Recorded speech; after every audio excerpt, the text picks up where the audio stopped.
Hello, hello, hello, people, and welcome to NGB Business News, the greatest news commentary channel on YouTube. You already know, people, we've had some really good topics in the past. I love the love you guys showed from the last stream and the videos that were from that stream and everything like that.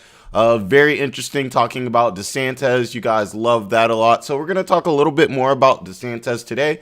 As we've seen, he might be gearing up to run for president. People, we all knew this was coming. He was trying to play it cool, act like he didn't know what was going on. You know what I'm saying? Like, you know what I'm saying? The pimp in school, and everybody's like, oh man, you get all the girls. And he's like, nah, I don't be getting them. While he's literally talking to the girls, So we got Ron DeSantis coming up. We're going to see how he's gearing up for this 2024 election. We've apparently seen Microsoft, Windows, everything like that, is making it possible to be able to use iMessage, which opens up a lot of doors. A lot of people, when they think about necessarily Google phones and things like that, they think about the green messages versus the blue messages. A lot of reasons why people don't even get, those Google phones and things like that. Obviously I understand Microsoft is not Google. Yes, we understand that. But I'm making the point here that if iMessage and if Apple is able to branch out onto things such as Windows, Google, Android phones and things like that, that could possibly be a game changer. Now in the United States, obviously Apple is king, but in the rest of the world, Google Androids are king. I wonder if, if you're able to get usability from, let's say, iMessage over to Androids, and possibly some of the things that people may like about Androids over to iPhones. Maybe that'll actually put these two things together and people will really be able to choose whichever phone they like. You know what I'm saying? Not because of one or two specific things like your phone messages being blue. Now we're also going to talk about Biden and this whole debt ceiling that everyone's been talking about and everything like that. See how, he's been dealing with that, as we have an analyst who's looking into that. And he says that Biden will be boxed in if Congress doesn't raise the debt ceiling. I wonder if that's because they're saying Biden has a lot of plans that he would like to possibly do that he already is going to have to, come to the American people for. And essentially, maybe if he doesn't get the money that he needs and everything like that, which of course would raise our debt ceiling, how much debt that we are allowed to take in, maybe he wouldn't be able to get these programs up and running, which wouldn't be a good look for him, especially as he's already not looking too hot in the polls when it compares to Trump and everything. I think he's been like one of the worst presidents in polls. So it's not been looking good for the Biden-neister. And as we all know, Elon Musk has stepped down as Twitter's CEO. So we're going to kind of get into that a little bit, and how what the judge was pretty much telling Twitter, that they still need a sitter. By a sitter, I'm assuming they mean something like a babysitter, like someone to kind of watch over Twitter, make sure Twitter's not, out here doing, just crazy things, that we have seen with Elon, where things like stock prices getting, well, it's off the market, so not necessarily a stock price, but some of the extracurricular crazy things that Elon does that has a very high effect on its company or his corporation, which normal CEOs would not be able to do and probably wouldn't choose to do in the first place. So we're also going to touch on that. But I don't want to hold you guys up, so let's get into the first topic. And the first topic is about this Microsoft release update that will allow iPhone users to text from Windows, which will be pretty cool for our iPhone guys. Like, I have a Windows computer. This is actually an Apple computer in front of me, but I also have a Windows computer, and everything like that. And it would be pretty cool to be able to send messages off of it. I wonder if that means too you'd be able to FaceTime off of it and everything like that. That'll be interesting. So let's just kind of see what's going on and what's new in the tech world. Now, it says, sorry, I got a message. Let me put my phone down. Now, it says Microsoft announced Monday that the latest version of a phone link for Windows 11 PCs can receive notifications, send texts, and answer calls from a user's paired iPhone, which is cool. Apple Microsoft integration, which is good because Apple kind of, already makes it a little bit more difficult for things, as you guys know. Like, if you create something, let's say on the Google Play Store or within the Microsoft market, it's kind of, it's kind of tough to get it converted over to Apple in that type of way. Just think about it like, when you're trying to download a load of documents or in pages and everything like that. It's just normally in a different formatting. And that can get kind of sticky, which makes sense because Apple wanted to stay to itself, which makes a lot of sense. But I think that integration is a great thing for people. And I definitely think while it monopolizes everything a little bit more by bringing all these companies in together, I do think that lets people really start to see the competition between these devices rather than getting an Apple, a Mac because you want to be able to, text and FaceTime off of it. Maybe if you have those offerings on a Microsoft computer, maybe you'll no longer see the reason to get the Apple device and you'll be able to get the Microsoft one because possibly that's what you really wanted. Now let's see what it's saying. It's saying most Americans use iPhones, and Apple's integration across its products has helped its Mac business take the market share from Windows PCs in recent years. Excuse me. Apple accounted for about 10% of global PC shipments last year, with the remainder being overwhelmingly Windows machines, according to IDC. Microsoft's move could eliminate a barrier for computer buyers who otherwise would have picked a Mac.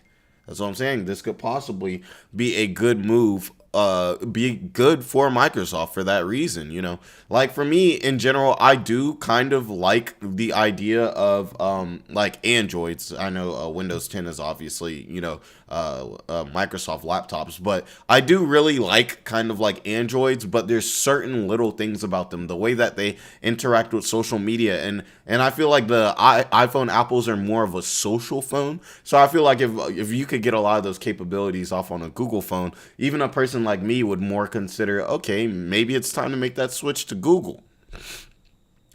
Now, it says Phone Link previously only worked with Android phones. The Phone Link software doesn't have nearly as many features as Apple's Messages for Mac. We could assume that it's in development, but hopefully one day it is essentially the same thing. It works through Bluetooth, according to The Verge, and requires the iPhone to have Microsoft linked to Windows app installed. So you'll have to not only have an app on your computer, you'll also have to have an app on your iPhone as well to kind of make that connection. I don't necessarily like that it has to run through Bluetooth. I feel like that's a little ugly. I mean, iMessages can run off of Wi-Fi internet. So for somebody to have to, be using their iPhones Bluetooth and also their laptops Bluetooth to make that connection does kind of seem like a weak spot to me. I'm not sure why they didn't choose to just have this connected through internet or something like that, or Wi-Fi. I feel like that would have been better. Like when you use iMessage on your Mac, Bluetooth is irrelevant, and everything like that. It just uses the internet connection to then, I assume, connect to your iTunes account, which then, will connect you to be able to do iMessage and everything like that. My phone guys, my tech guys, please correct me if I'm wrong on that. I am also a tech guy, but this is not my forte. Now it says a phone link enabled Windows PC gets notifications when the user's iPhone, from the user's iPhone, and shows its messages in Windows. It does not support group text through iMessage and doesn't allow users to send photos or videos either, which is definitely a weak spot, but this is just a start. PhoneLink can only display messages it sends or receives, so a user who sent some text on their phone won't see that part of message history in the Windows app. So it says it can only... Oh wow, that's a terrible feature. Because essentially that's basically saying, like, if you send a message through with your iPhone, you won't be able to see those messages on your Windows, but all the messages that you send on your laptop will, display, within the laptop. Now, that seems like that could be very confusing because, like, let's say you're like me and you use both. You send some messages like, hey, I'm on the computer. Let me just send a message here instead of using my phone. When you go back to your phone or you go back to, you send some messages on your phone and you go back to your Windows, it seems like there'll be a lot of messages missing. And I don't know if you guys have ever seen what it looks like when somebody deletes messages in a message stream, but it makes it very hard to keep up with the conversation and actually know what's going on if messages are being deleted out. So, I mean, I do think that is very much a negative. Now, it says messaging feature is limited by iOS, and Apple representative didn't respond to a request for comment. Now, I think this is good. I think this is very good for the monopoly that is, this industry. Obviously, there's a lot that they got to work on. The whole point that it has to go on deal with just Bluetooth, I feel is very ugly, and everything like that. The point that you can't see messages that you send from your iPhone to another phone, that you can't just see those messages as well. I think that's very weak. I think that's one of the worst things about it, I would say, because at that point, it can make, if you're in a long, let's say you're in a long conversation, it'll be kind of difficult. It kind of takes away that whole point of, yeah, I want to use my laptop when it's best. Oh, I want to use my iPhone when it's best. Because you'll probably just want to stick to your iPhone just so you don't mess up your message thread and everything like that. But I think this is real interesting. I think this is really gonna, pit Apple and Microsoft and Google together and really let people to get to choose the technology they want. Whereas they're not going to be cut off and feeling like, oh, well, I can't send from iMessage if I have this and everything like that. So I think it's a great start. And I think this could possibly tell us a lot about what phones could be like in the future, and everything like that. And what type of usability we could see from phones in the future, to where it's really the hardware and, the layout of the phone that is king, not necessarily, how Instagram looks, in it, what you can do, with Instagrams or with certain social medias or certain social things. Like, I want to just be able to do this because all my friends are going to be in this group chat and I don't want to be the guy with the emojis that look dumb. You know what I'm saying? And everything like that. So I feel like this will be great competition and I love it. Let me know what you guys think about this. And do you guys see in the future one day where all of these stuff is compatible, where everything in Apple Pages and all that is compatible with Words, where Sheets is compatible, with what is it called in I'm not sure what it's called in Mac OS. Let me look real quick. It's called, oops, I just opened up a calendar. Sorry, guys. But it's called in Mac OS, let's see here. Where is it? Oh, I removed it. Whatever. But you know what I'm saying? I feel like it's really cool. It's really cool. It's good to see. And you gotta kind of love what they're doing over here. You gotta love what they're doing. But guys, I'm not gonna hold you up. So let's go ahead and get into the next topic, guys. The next topic is about to be about our guy Ron DeSantis. You guys really loved when we talked about Ron DeSantis and Disney, and this is actually the first video, I think 3 Ron DeSantis videos where we're actually not speaking about Disney, even though I can say, guys, Ron DeSantis did just, I'm not sure if he created a law or he's pushing one or something like that to kind of remove funding.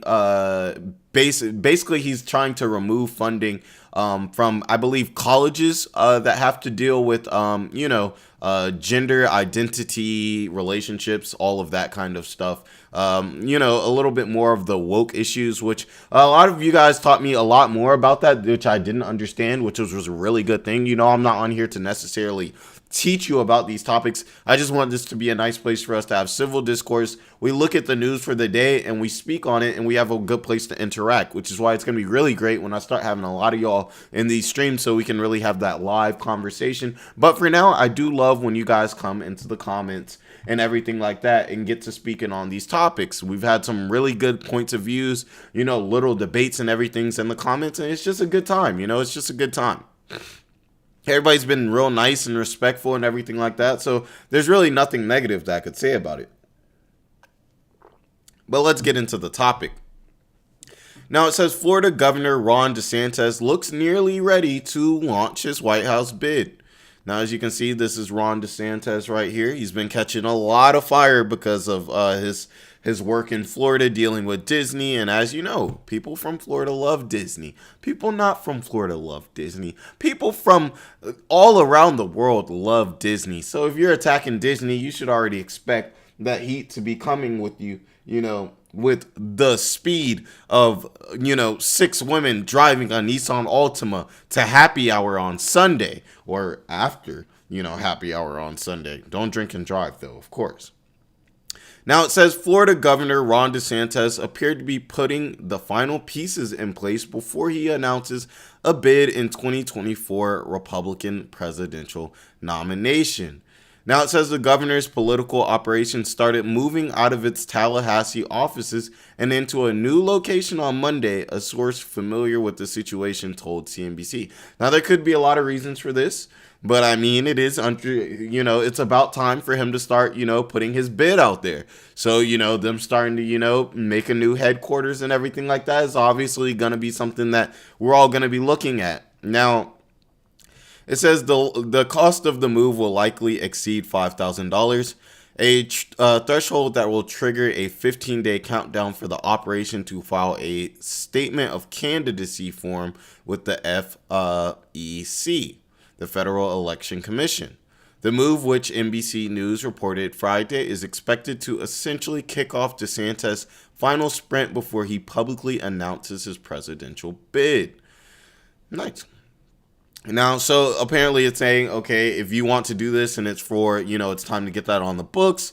And if it's anything that's more than $5,000, then it's time to, hit up the Federal Election Commission and kind of let them know what's going on with that.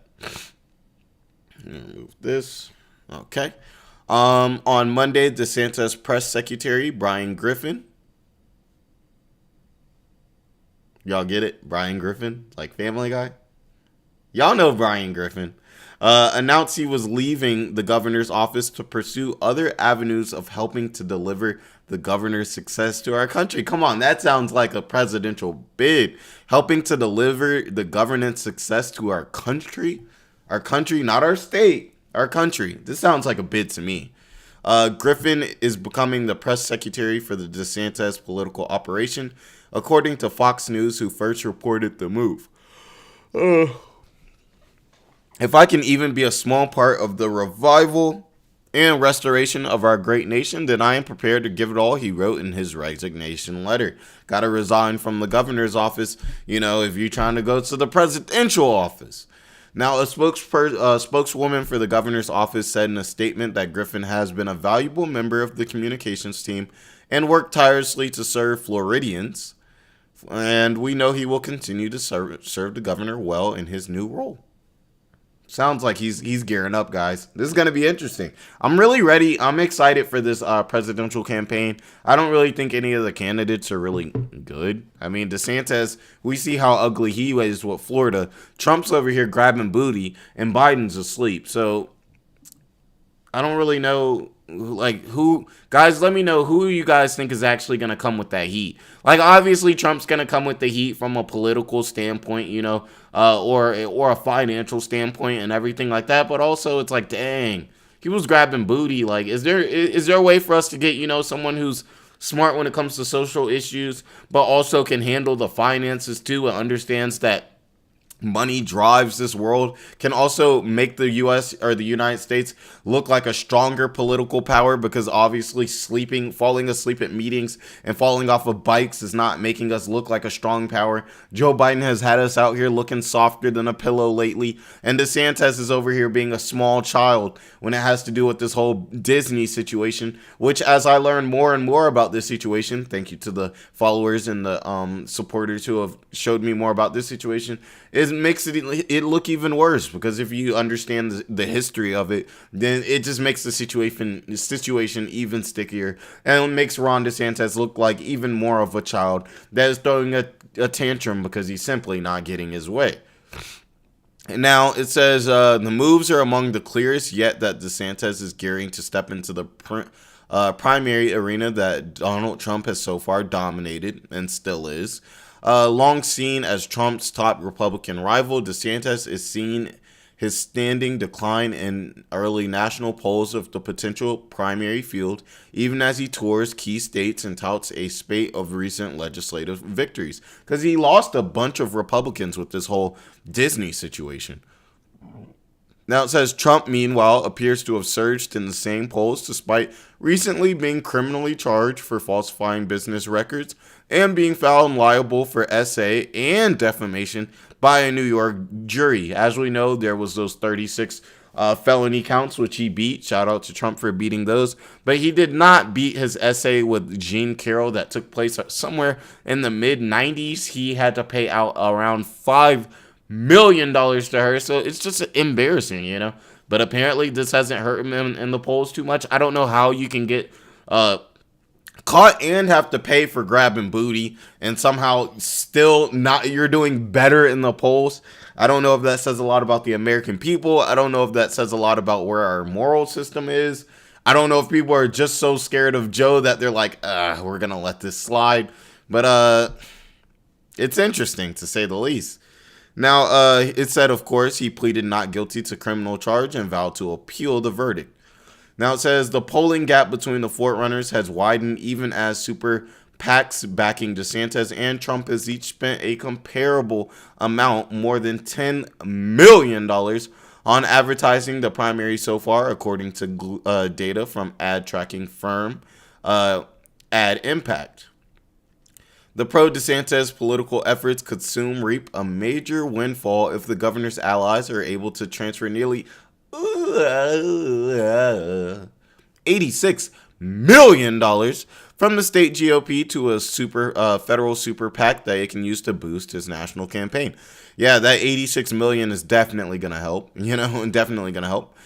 Some experts expect the Florida governor supporters to make that move around the same time DeSantis announces his White House bid.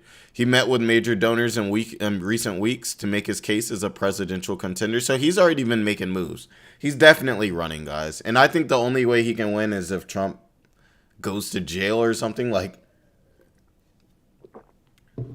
I don't know. Do either any of you guys see a situation where DeSantis just straight out beats Trump? Like, I just don't see it unless Trump just does something stupid between now and then.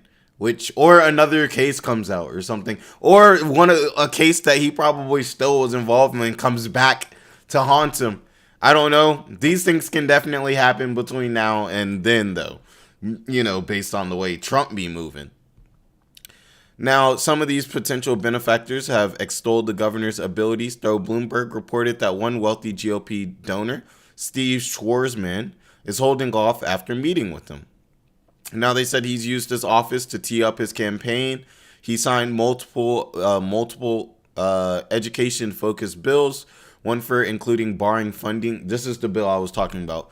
For diversity, equity, and inclusion programs in public colleges. Supporters and critics of those programs have each accused each other of stifling academic freedom.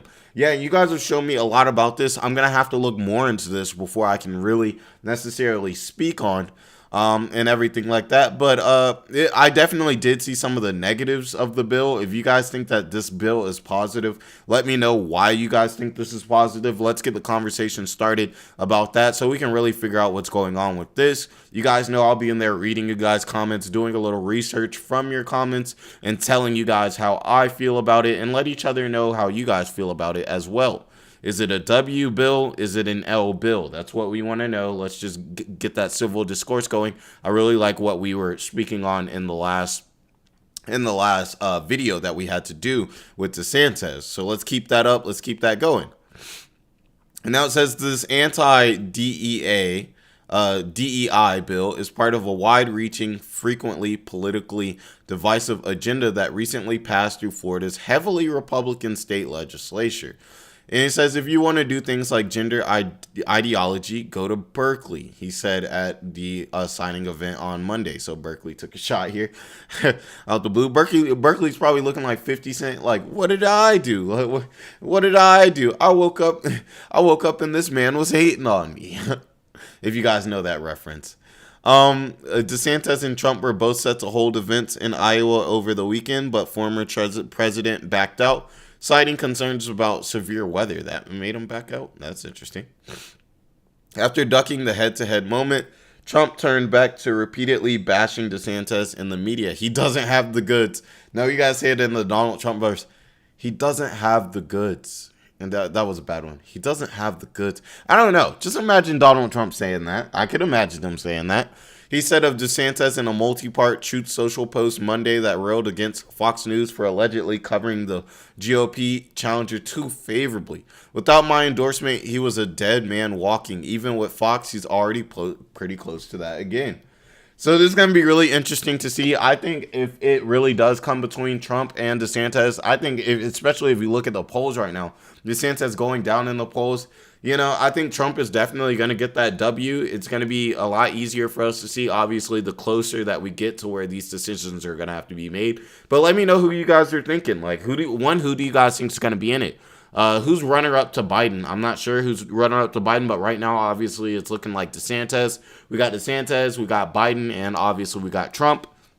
Let me know what you guys think about that. Let me know what you guys think about DeSantis stepping up to the bid in the first place, as we all knew he was going to do that and everything like that. So let me know what you guys think. Definitely like, comment, and subscribe. It helps the channel grow. It just gets us out to more people. And let's have more people to have these good conversations for. One day we will have tons of people in here looking at these live streams, and we'll all just be discussing it. I'll be seeing what you guys are saying, and we'll just be speaking on the news in real time, really having a good time, just relaxing a little bit more, you know, and everything like that. And we can really get it, you know, really get these debates going. Some stuff where maybe I can start letting some of you guys come up, and, you know, we really talk about this. We can get some debates going on here live, you know, one person versus another person, you know. So I appreciate everybody who's showing the love. I'm going to get some water, and then we're going to get into the next topic because my water's pretty much gone.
All right.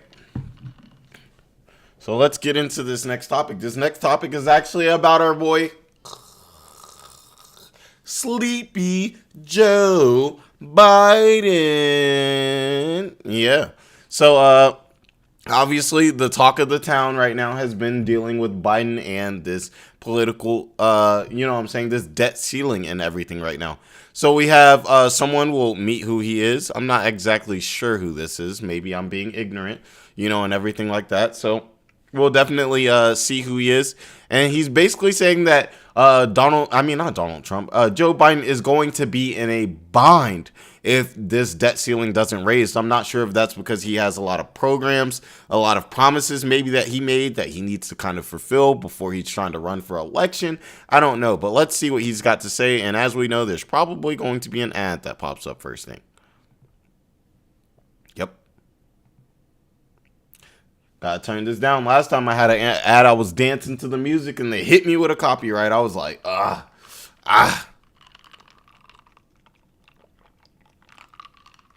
But I hope you're all having a beautiful Joe Biden day. A beautiful Biden day. Or what a terrible Trump day. And as you guys know, I'm definitely more of a Trump supporter than Biden. But yeah, hope you guys are all having a beautiful Biden day because we're talking about Joe Biden right now. Now let's get into this, people. Next guest recently wrote an op-ed on why he's changed his mind about the debt limit. Harvard Law School professor emeritus and constitutional law scholar Larry Tribe is with us. Larry, thank you so much for the time. It's great to see you. So he's a Harvard law professor. Your op-ed made huge waves in which you basically ask whether or not there can be an arbitrary dollar limit on spending. You think the answer is no. I wonder if you think this has made any headway in your piece about the discussion. Well, I don't know for sure because I'm not talking daily to the president, of course. But during his press conference after meeting with Kevin McCarthy, he said that he had considered my views and was taking them into account. He's not ready to necessarily agree that the 14th Amendment requires him to meet all of our debts regardless of the debt ceiling, but he's considering it. And I think that's right, because I've looked at it very closely and I've concluded that if Congress fails to do its job and raise the $31.4 trillion ceiling, at that point, the president will be boxed in. There is nothing he'll be able to do that doesn't involve violating some law that Congress has passed. Either he violates the law that arbitrarily sets the ceiling, that's codified in Title 31 in Section 3101, or he violates the laws that Congress also passed that require him to spend money on various programs, in violation also of the 14th Amendment. Right. And there is a unanimous... That's very interesting, guys. That's very interesting. So essentially, he's basically saying if Biden doesn't, it kind of sounds almost like a lose-lose. But it kind of sounds like, to me, correct me if I'm wrong, guys, it sounds like he's pretty much saying that if Biden doesn't get this money, he'll be in violation because there's a bunch of programs that the United States was already supposed to pay for, which they won't be able to pay for because the Biden administration doesn't have the money. And it also sounds like he's saying that, let me see, I'm not sure exactly what the 14th Amendment exactly says. Let me see here. 14th Amendment. Let's see. Okay, let's see here. It's from debt. All right, let's see. No state shall deny it to any person within its jurisdiction the equal protections of the laws. So my law guys, I'm gonna need some help with this one because I don't necessarily. I guess is that saying he won't have the money to equally, get out the programs and everything that he would need, so that would be a violation? Let me know. Let's hear what he has to say a little bit more because I need some elaboration. I'm a tad bit confused. Unanimous Supreme Court decision, a decision called Train versus City of New York in 1975, that says that when Congress has required the president to spend money on various programs, in that case it was on a clean water program, he must do so. So if you've got to choose between violating all of the laws that Congress passed for Social Security and military spending and other kinds of spending, or violating that one arbitrary debt ceiling, it's obvious which choice he ought to make, and that is violate that one law. And I must say so that there are a number of commentators who have just stated the law incorrectly. They've said the president will then have no borrowing authority. That's not true. His borrowing authority, which is also in Title 31, comes from a group of other sections of the law, sections 3102 through 3106. Those are the ones that authorize borrowing. They will still be in place, even if we have hit the ceiling, which is in a separate law, section 3101. So technically, and I know that you guys are used to getting into the nuts and bolts, technically he will be borrowing with the authority of Congress. It's just that Congress's instructions that he has to stop borrowing at a certain point, those have to be disregarded so he can pay our bills. Right. You write at the end of this piece, it's actually a chilling line. So it's very interesting. And basically, it seems like the Biden administration really doesn't have a lot of money to work with. So they're going to have to break either one of two rules. Like he said, basically, either these civil liberties given by the 14th Amendment, they wouldn't be able to pay these off, which, so his options are to either cut those, which would be against the 14th Amendment. Correct me if I'm wrong, guys.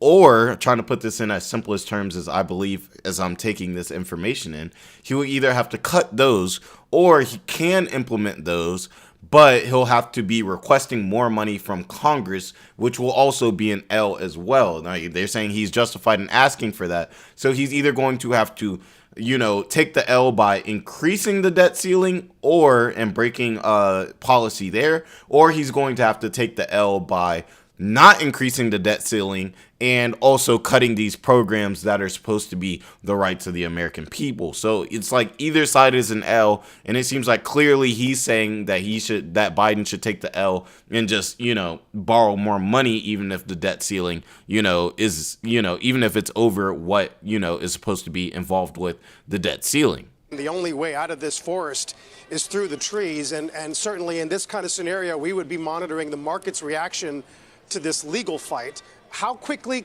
could this be settled, if it can get settled? Well, it could be settled quite quickly because there is a lawsuit already pending naming the president and the secretary of the Treasury as defendants. It's brought by 75,000 federal employees whose jobs are on the line because it's not clear that the president is going to follow the path that I've described. That case could shoot right up to the U.S. Supreme Court very quickly, and this is not one on which you would expect conservatives and liberals necessarily to split in the usual way. The court is likely to favor the conservative path of paying our debts, and it might achieve that by saying you guys have to work it out rather than working it out itself. But if Congress leaves it to the president to pick and choose who are the winners and who are the losers, that is, which debts to pay, that is an unconstitutional line item veto. So the only constitutional way through this forest is right through the trees, and the trees really have to be taken care of. That is, we have to pay our bills. Yeah. Okay, interesting. So, yeah, it seems like Joe Biden is definitely in a sticky situation. Do you guys think this is a situation the Biden administration just got themselves into by, I don't know, maybe giving too much money away or the way that things are allocated? But I would assume, if it's constitutional for, these certain government entities, like he said, Social Security, to get paid and have their money and everything like that, I would have thought that money would have already been put to the side and there would have already been accounts for it, and that wouldn't have necessarily gone into the pool of money. I would have assumed that would have been like out of the jurisdiction, kind of like there's the extra money that can be used for things like giving to Ukraine, but things like Social Security, national infrastructure and stuff like that, I would have assumed that all of those had been paid. So Let me know what type of decision you guys think Joe Biden's going to make. Obviously, like he said, the best decision for him to probably do is to pay his bills, to pay these American workers, keep these programs going and everything like that, and then deal with the debt ceiling getting higher. And as we know, this is how the debt ceiling gets higher and higher and higher into what seems like a never-ending loop where this debt will never get paid off, because let's be real, it's probably not getting paid off. But let me know let me know about this, guys. If there's anything I missed, definitely let me know. Or if there's anything that of value that you can definitely add to the table, let me know. Also, how do you guys think this is going to affect his presidency? Let's say he's not able to pay these American workers and everything like that. That's going to be a really bad look going into his presidency, everything, like that. People are going to be like, well, I was getting paid when Trump was here. I was still getting Social Security when Trump was here. I was still getting my, my EBT, and everything like that while Trump was here. So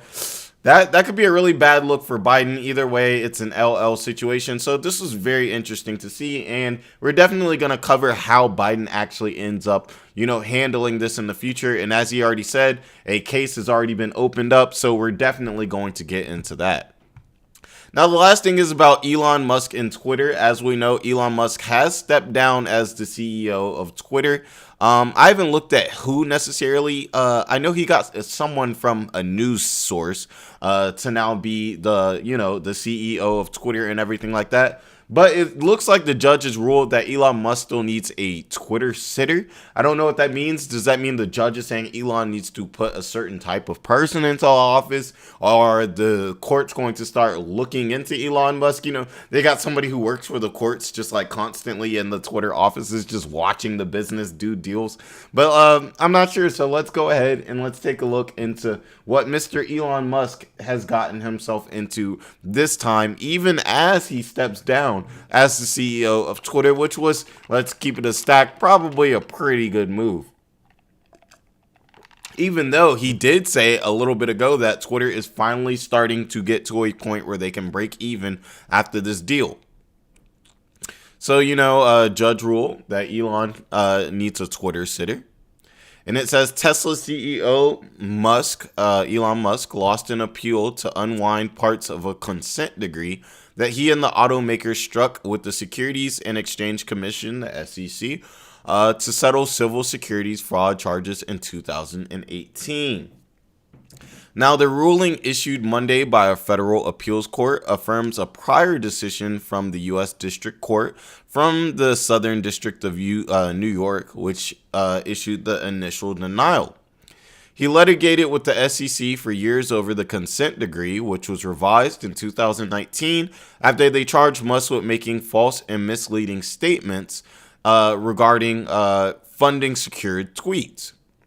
The Tesla CEO said he found a buyer to take the automaker private at $420 a share, a claim in which a federal judge later found to be false. And you guys know that would definitely be, you know, illegal to say, oh, well, we found a deal and this is the price point at per share at which this person is going to pay for that. Because think about it, if the stock is still public, because you're saying somebody's going to take it private, that could really manipulate a stock. If a stock is, you know what I'm saying, let's say it's at $350 and you come out and you say, oh, we've already found somebody who's valuing this at $420, then that could cause the market to rise. You know what I'm saying?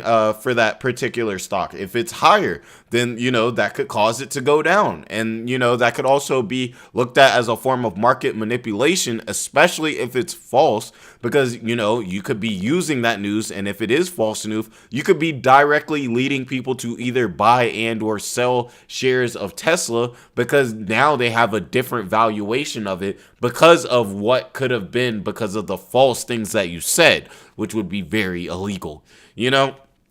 Now this was a claim, like they said, was false. The agreement required pre-approval for tweets by Musk that contained information material to Tesla and extended to senior executives, according to the judgment. So basically, it's like Musk got a babysitter. They were like, hey, you're going way too hard with these tweets. At this point, it's kind of like market manipulation. We can't be having this. You need to have your tweets approved first. Which is probably why he bought Twitter. He was like, I don't want to have my tweets approved. This is my site too. You still probably will have to get them approved.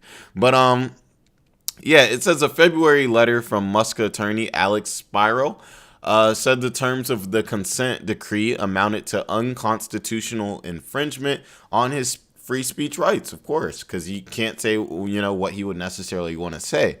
But I don't think your free speech rights, defend you from lying, in terms of the market. I think that, those free speech start to kind of get infringed upon, when you're lying and you can control the market.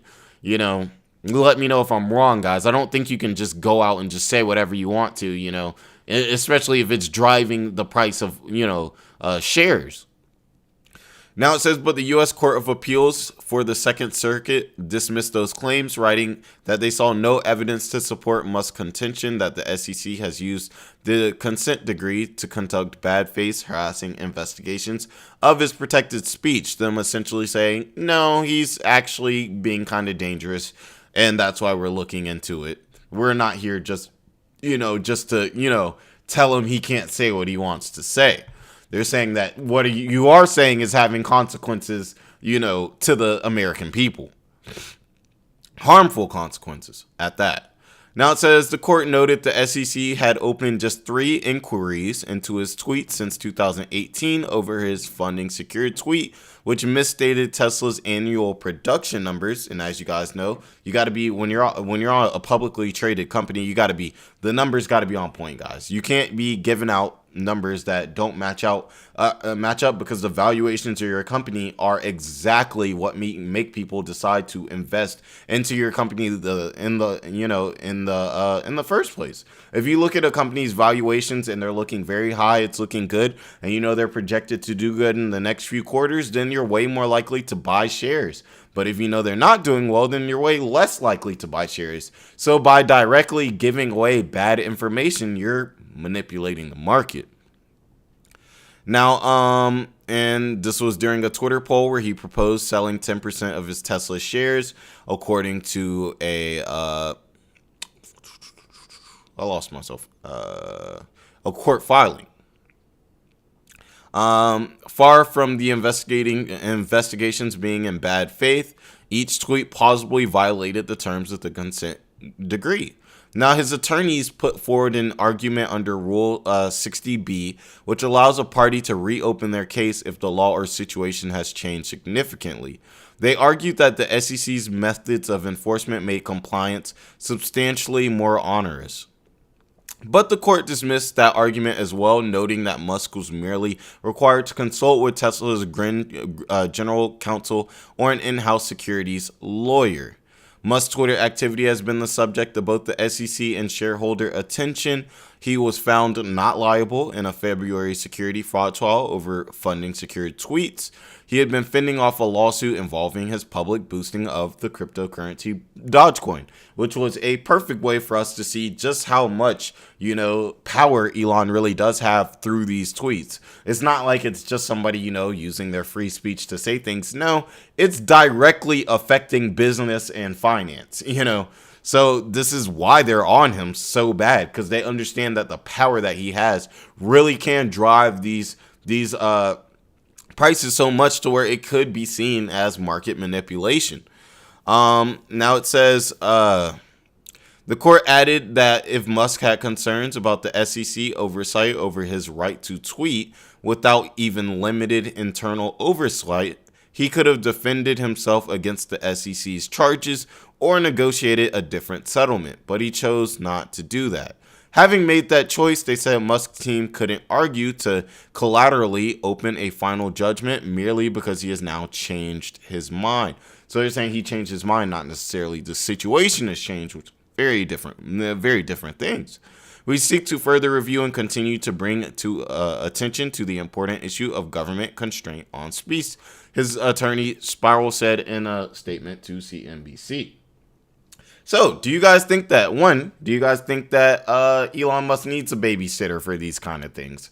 I think he kind of does. I mean, we've seen how he's reacted to Twitter. We've seen how that's affected Tesla and how that's also affected SpaceX. Just a lot of the crazy things that he seems like saying. I definitely feel like there should definitely be a panel, or the board of the directors should at least have some control in some of these things that Musk said, because they do directly affect these, people whose money is directly tied into the company. Now, I also want to know too, do you guys think that this is an infringement on his free speech? Do you guys think that if you work at a corporation, or you're at a higher enough level, or let's say you work in a hedge fund, or you work directly with Wall Street, should you be able to just come out and say whatever you want on, free platforms and everything like that? Like, what side are you guys on? Are you guys on the side where, yeah, you have free speech, but in certain positions it has to kind of be regulated? Or are you on the side where it's like, well, if we're regulating free speech, then it's not really free speech? Very, very interesting, very good topic. I think, that kind of lets us know, like, how free is our speech really? So let me know what you guys think about this topic. Definitely like, comment, and subscribe. I appreciate all the love you guys have been showing me. Even if you just want to pop in and say, hey, and let me know what your favorite wing color is. But if you want to speak on the topic, definitely speak on the topic. I want to see what you guys think about this. But I hope you guys have a great day. Thanks for tuning into the video. Thanks for tuning into the stream, all of you.